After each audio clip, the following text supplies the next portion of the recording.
Rebecca, welcome to the show. Thank you. Thank you for having me.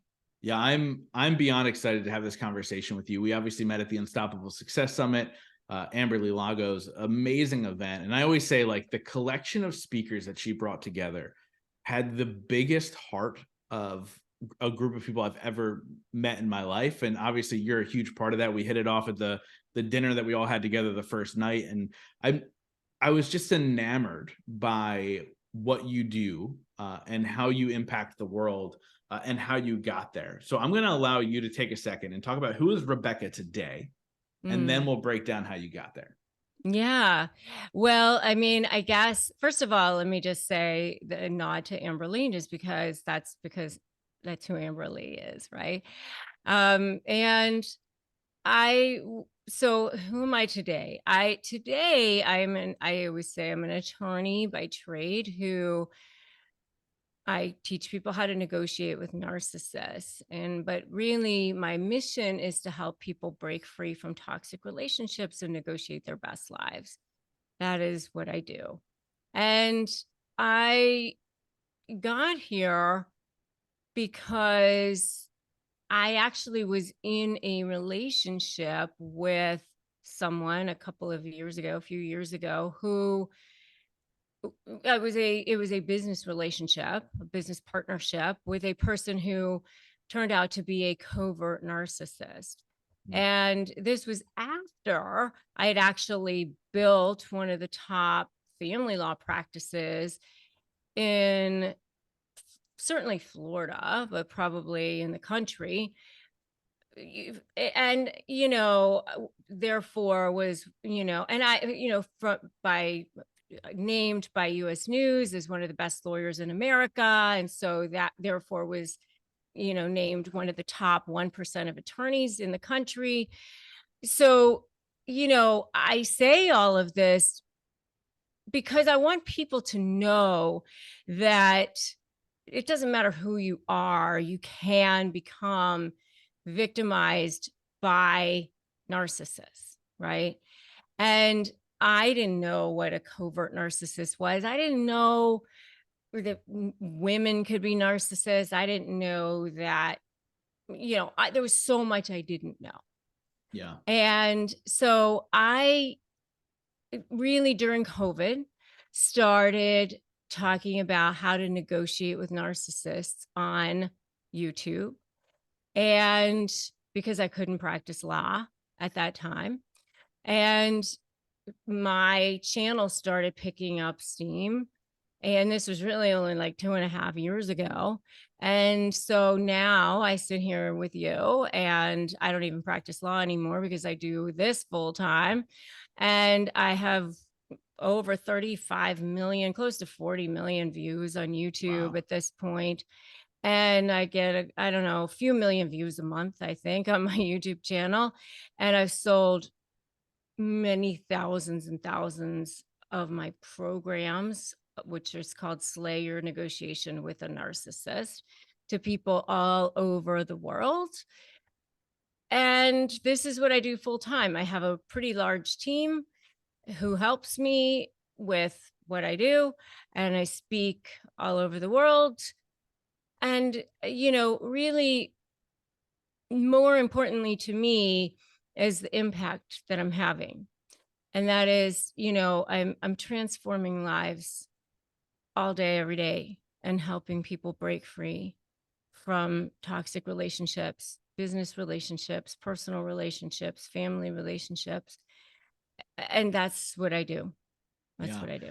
And it's so powerful. Now, obviously, narcissism has grown for not a good reason, but narcissism has grown in popularity as far as people paying attention to it and understanding it. But I want to get clear on what exactly is a narcissist, because you read up on these things, you hear people talk about it, and I feel like anybody can be a narcissist. Like, I feel like I've read some things and I'm like, am I a narcissist? Right?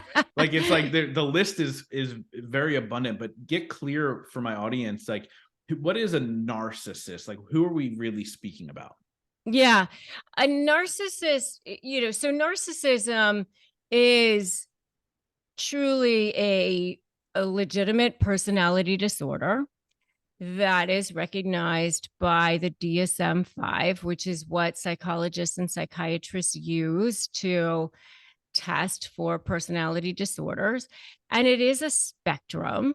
So, if you think of, on one end of the spectrum is the most giving, loving personality type, Dalai Lama, Jesus Christ, whoever, would be your perfect person on one end of and then the other end is, a, a narcissist, which is a person who really is, they feel totally and completely empty inside.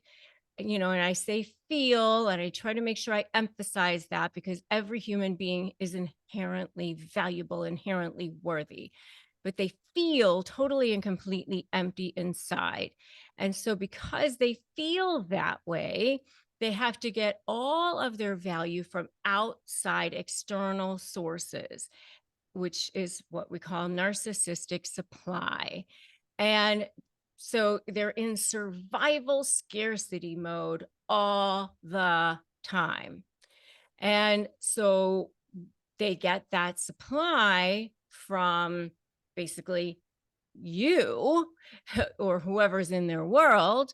And, that supply can be, prestige or impressive friends or money or whatever that is, how they look to the world. Or it can be controlling people, degrading people, manipulating people, that sort of thing. So it's really what I call diamond level supply, which is, how they look to the world, the prestige, the impressive friends, all that sort of thing, or what I call coal level supply, which is kind of the dark underbelly of narcissistic supply, which is that controlling and manipulating side of things that they don't necessarily always show to the world. And they need an endless amount of it. It can never be filled. And so that's why you feel totally and completely and utterly depleted, and yet they're still starving. So that's really a narcissist. Now, does a narcissist do this to harm others or only to continue to try and fill their cup? Yeah, it's not necessarily to harm, other than it's just that they can't. It's like their food, it's their lifeblood, it's their oxygen. It's what they need to feel value. It's what they need to feel worthy. It's what they need to feel alive. Yeah. And that's why they can't feel any empathy for you, because it's like if you're in pain, if you have a toothache or something, you can't feel anything about anyone else because all you can think about is yourself, Wow. Yeah, it's funny when you and I were having dinner at Amberly's event in the room with everybody, you had mentioned that it was a coworker or a not a coworker, but a co-founder of yours, a business partner, et cetera. And it made me go, wait, hold on a second. Like my last corporate job that I ever had, my boss was a narcissist, but I never even thought of that because it's so painted as a picture of like love relationships, husband and wife. Mainly the picture we see are husbands, being the narcissist or the boyfriends or whatever.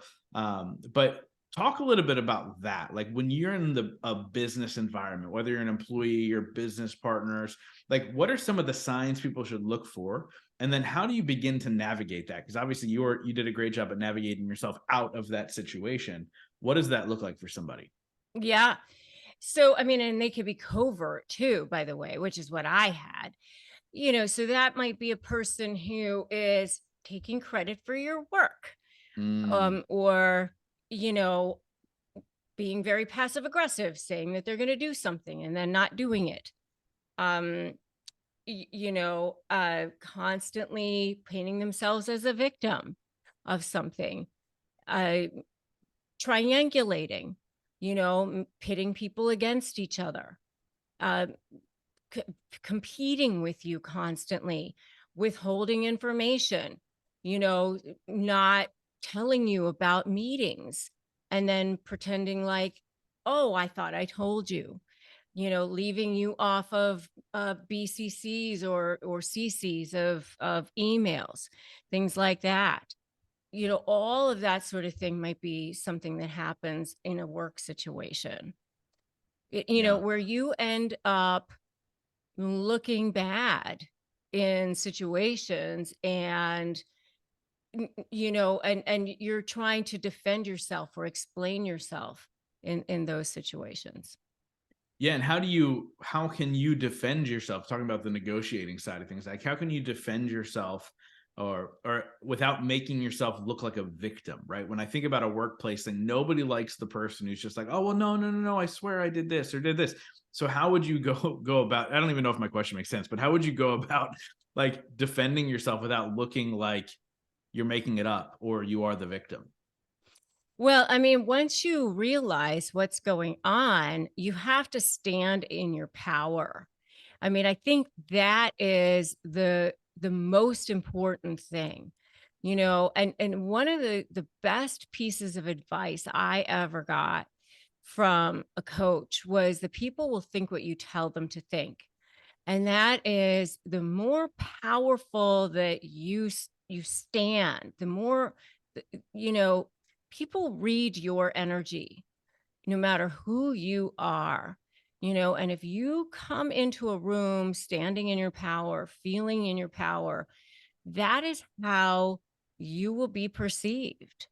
And if you come into a room apologetic, feeling defensive, acting that way, and that's how you show up, then that is how you're going to be perceived. And so, how in every single moment can you stand in your power and get ahead of these things? Think about, you know, where it is that you can, be ahead of these situations. Do you need to send out an agenda ahead of time and say, these are the things that we're going to be talking about, and set it up so that you're ahead of the game? Where can you stand in your power? That is the most important thing. Narcissists are always way more afraid of you than you are of them, and Hmm. they just don't want you to know that. And they will start avoiding you if you are more powerful, because they actually target people that they smell the blood in the water. Yeah. Yeah. It's so crazy that whenever you talk about narcissists and how they act, it is like a vampire, right? People use the term energy vampires a lot. And it's like a vampire, right? They don't want to necessarily kill the victim, but they need to feed. They need to whatever. And of Right. course they're going to go after the weak person instead of the one they're going to have to fight to get the blood. And it's just, that's the picture that keeps coming up in my head, and I mentioned earlier how very often the picture that's painted about a narcissist is the man in a relationship, a marriage, whatever the case may be. I'm sure like what are the statistics there as far as like men versus women? Because I'm sure it's on the other side too. Well, it depends on the type of narcissist that you're talking about too, because I think there are more grandiose narcissists that are men. And the grandiose narcissist is that boastful, bragging type of narcissist, the one that does sort of fill the room, the one that does kind of tell everybody about all of their accomplishments, the one that does say they want the best table in the restaurant, the one that does tell everybody, I'm the one who, achieved all of these things, and look at how great I am. Hmm. And, you, you know, that is, that does, tend to be more of the male, your misogynistic type of, you know, narcissist. The covert narcissists, I think, there are a lot of female narcissists that are covert, but there are a lot of covert narcissistic males too. But, that's more of your passive aggressive type of narcissist, the one that smiles and and says hello, and seems wonderful on the surface, and everybody loves them. And the one that says, absolutely, I will do that thing for you, and then just never does it. And then you're left over there going, should I ask them about it again, or Mm. am I going to be nagging? How do I do this? Like, or you see them doing things and you're like, uh, should I say something about that? Am I going to seem like I'm greedy if I say something? Like where they put you in these awkward positions, so that you're the one who seems like it's just difficult, like because they're so nice and everybody's going to think they're nice, and maybe it's inadvertent, and I mean, or they put themselves right in, the first one to show up if somebody's sick in the hospital or something like that, but they want to make sure that there's an audience, Mm. because everybody thinks that they're so wonderful. That's the type of a covert narcissist. Yeah. So it's like those people that give to homeless people on TikTok, but but they're doing it for TikTok. It's Exactly. that's a pain point for me. I hate when people do that. But it's such a fascinating conversation because there are a lot of qualities that people may have that are similar to a narcissist, but they might not be a narcissist. Like, what separates, for lack of a better term, an asshole from a narcissist? Well, first of all, assholes usually do show up as assholes almost at the beginning, right? I mean, whereas a narcissist at the beginning actually is really wonderful. Mm. I mean, they actually know how to look pretty wonderful to the world, especially to you at the beginning. They know how to present to the world as amazing, you know. To, the the thing about narcissists is they're actually pretty stealth and they're pretty smart, because they really only show themselves as assholes to you, to the victim, to their target. Mm. And, whereas assholes actually, everybody sees them as assholes, and they kind of, and assholes will, sometimes, apologize and actually have compassion for people and empathy for people and truly care, whereas a narcissist, you don't actually feel that. And you can tell if somebody, it doesn't ever apologize or doesn't truly care about you. And, that's the problem with narcissists, is that they don't have that empathy. They don't actually truly care. Your dog died, and where's the heart? Where's the care? It's Yeah. not there. Yeah. So can a narcissist ever overcome being a narcissist? Well, according to the mental health professionals that I have interviewed, no, not, it's very, very rare, because you have to have self-awareness. You have to Yeah. want to change. Yeah. Yeah.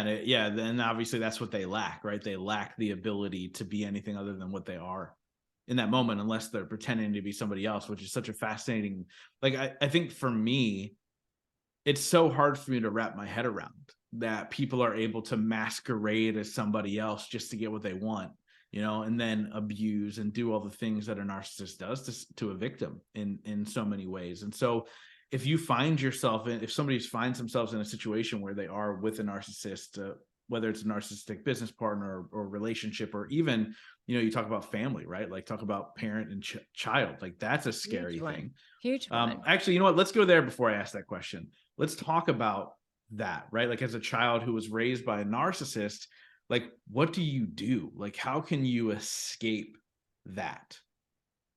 I mean, that's a tough one, because, you know, you have a hard time with, I mean, we have that in our family, and I would say that you have to create some serious boundaries. You have to create some serious boundaries as an adult, for your own mental health, and figure out how you're going to be able to heal from that. And, what's going to work for you going forward. Yeah. And that's a tough conversation. Like part of something I didn't share with you when we were chatting earlier was I didn't talk to my dad for 7.5 years. My dad is not a narcissist, by the way, but with that being said, it wasn't an easy decision to say, hey, I'm not going to talk to you anymore. Right. Like even when a relationship isn't healthy, when it's a parent child, it's a hard decision. What would you say to somebody to go, okay, well, at the end of your rope, like if you've tried everything else, like, are there things people can do to prepare themselves to not have their parent involved in their life? I mean, I really feel like that's such an individualized decision with somebody's therapist. Yeah. I mean, my role is as I teach people how to negotiate with narcissists and create leverage and, have strategy and that sort of thing. I mean, I feel like that's such an individualized decision that people have to take and make with their own therapists, Yeah. That's a great answer. Yeah. So when we're looking at this, right? So obviously there's so many different types of roles we can be in with these narcissists, whether it's your parents or your siblings or your loved one or whatever, right? How do you decide how do you start to live with them still in your life, right? And keep a healthy distance without them having and sucking that energy from you again? I mean, I mean, I can only say from personal experience,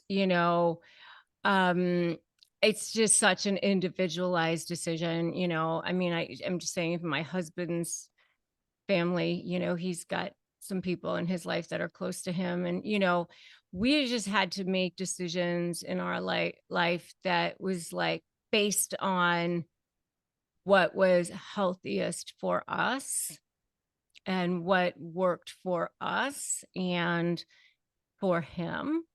And,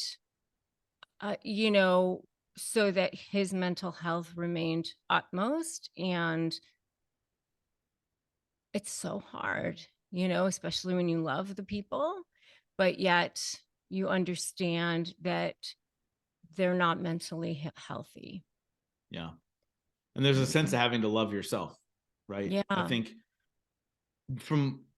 I don't want to speak directly about an individual, but I've seen people who lost the sense of loving themselves because they were in a relationship with a narcissist. Right. And they constantly thought that they were wrong, and they constantly thought that they were at fault for all of the things. And I think a lot of the time that discussion is like, how can you begin to love yourself again over all of this, to understand that you are better than and deserving of so much more, right? Yeah. And especially if because they're not going to stop. They're not going to stop doing the things that they do, Yeah. Because a lot of times they just keep escalating and, and because of that, you just have to create your own boundaries for your own mental health and your own soul. Yeah. It's that hard conversation you have to have with yourself to get over the idea that they are going to change. Yeah. And I think that's so hard for people that are in particularly a marriage or something, especially if they present it as somebody else first, right? And all of a sudden you're like, no, this is just a face. They'll go back to who they were before. And that's just not the case, right? And so obviously you have a new book coming out called Slay the Bully, which I love the title, because really that's what we're talking about, right? We're talking about bully at the deepest core level. What was the thought process behind the book? And what are some hopes and dreams and some things that people can get out of the book? Yeah. So it's called Slay the Bully, How to Negotiate with a Narcissist and Win. And the reason I wrote it was because obviously my YouTube channel had taken off so much, and my Facebook group has, I think, 111 11,000 people in it now or Wow. something. And yeah. And, my email list is huge. Everything had exploded so quickly. And so I really wanted to share what I know with the world and what I just wanted to reach more people. And so, I was bullied as a kid, and really narcissists are just big bullies. And so I wanted to share it with people for, people who are bullied in the workplace, bullied in marriages, bullied in, whatever situation you're in, how to negotiate with them. And, honestly, I feel like sometimes even the first negotiation that you do is with your own self in the morning for your own self-worth, Mhm. because you're dealing with these people. And when you're dealing with narcissists, they get inside your head, and, you just feel like they take over, and you start ruminating on this. And you're dealing with it all the time. It's all night long. In the morning when you're brushing your teeth, you're thinking about it. You're walking the dog, you're thinking about it. You're doing the dishes, you're thinking about it, all this stuff. So what can you do to create strategy, leverage, anticipate, and then focus on you? And that's my framework. And it works. It definitely works. And I get hundreds of emails every single day from people who tell me that they've been able to slay their negotiations and actually break free. And so I just wanted to share this with the world so that people can actually have a simple step-by-step framework that actually works, and be able to negotiate with narcissists and be able to break free. So that's what it is. And so it's actually, you know, something that people can go, if you go to slaythebully.com, you can actually get the book. You can get a whole bunch of bonuses, and it's, available, I think, either for pre-order or actually for order, depending on when this episode is released, at slaythebully.com.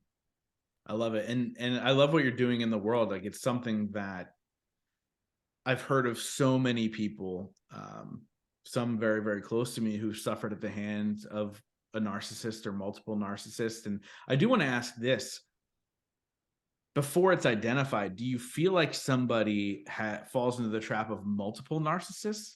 Like, Oh yeah. they're constantly the person of attack? Oh yeah. Oh yeah. Because, first of all, I think it's kind of a worthiness issue as well. I think because of the way they love bomb you at the beginning, they find people who have, their own issues with worthiness, and they go right to saying all the right things, whether it's in a work situation or a friend situation or a romantic situation. It doesn't matter, but they say exactly what you want to hear. Mm. You're amazing, you're beautiful, you're incredible, you're smart, you are the most sexy person, the most gorgeous person, the most smart, whatever it, we're soulmates, we were aligned, we were meant to be, all of the things that you've always wanted to hear. And you rock my world, and you sweep me off your feet, and I love you, and let's get married, and let's run away, and all the things. And it's so intoxicating. It's Yeah. so intoxicating. And that goes on for the first, several months or whatever it is. And it's beyond a normal, regular, reasonable relationship, because it hits all the, points of serotonin, whatever it is that gets released in your brain. And then you become addicted to that at the beginning. Yeah. Yeah, that's so key. I mean, I think self-love would solve a lot of the problems of the world, right? If Hmm. people are able to just figure out how to love themselves through it all, I think a lot of the problems would be solved well beyond Yeah. narcissism, well beyond what I talk about, well beyond wars and everything else in between. Like, I think it would change the game, but it's also one of the hardest things, to have that conversation with yourself. And so that's why it's so important with what you're doing in the world. But I want to ask you a question that I ask every single person on the show. Okay. Obviously, you've been able to build so much success for yourself, right? We talk about you becoming one of the top lawyers in the country, to you building a massive YouTube channel, to Instagram, and all with the greater good of helping others. So the question is, it's a two-part question. The first part is, what is your definition of success? The second part is, what are 3 things you do every single day to ensure that success for yourself? Hmm. My definition of success is certainly feeling whole, feeling complete, feeling connected to spirit, feeling connected to my family, feeling connected to love. So I would definitely say that's my definition of success for sure. I love it. Feeling connected to abundance, which is connected to spirit, the divine. For sure. And then what are 3 things you do every day to ensure that for yourself? Oh, first thing is always my gratitude journal. I have a app called Day One in my phone, which I write in every day, and I have a gratitude journal, and I do that. And then I also meditate every single day. So I do those 2 things every single day. And I also do something around movement of some sort every single day, whether it's my Peloton or sit-ups or something. And I drink athletic greens every single morning.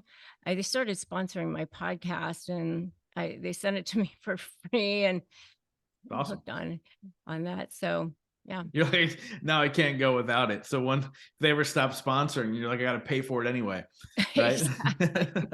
It's one of those beautiful things. Yeah. It was fun. I actually had a sponsor for a number of months, and they had like a magnesium, and they were sending it to me for free, and like my sleep was never better. And then the sponsorship time ran out, and now I'm just paying for it. Now we have Yeah. bottles of Yeah, magnesium. exactly. I get it. It works. Before we get to the final question that I asked every single person, where do people get a hold of you? Obviously, we covered that they want to go to slaythebully.com for the book, but what are some of the other good stuff and other places they can find you? Yeah, so clearly my YouTube channel, which is youtube.com, Rebecca Zung, ESQ.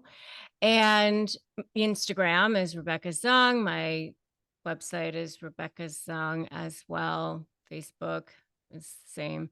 So those are all the places where you can find me. So Awesome. that's it. Awesome. And so, like I said, I wrap up every single interview with the same question, and that is, in your life, what has been your biggest moment of growth? Oh, gosh.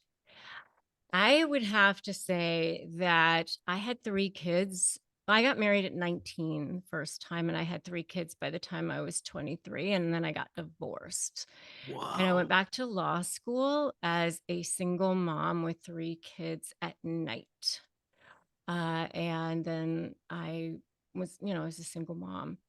And I was still working full time. I was teaching public school in inner city.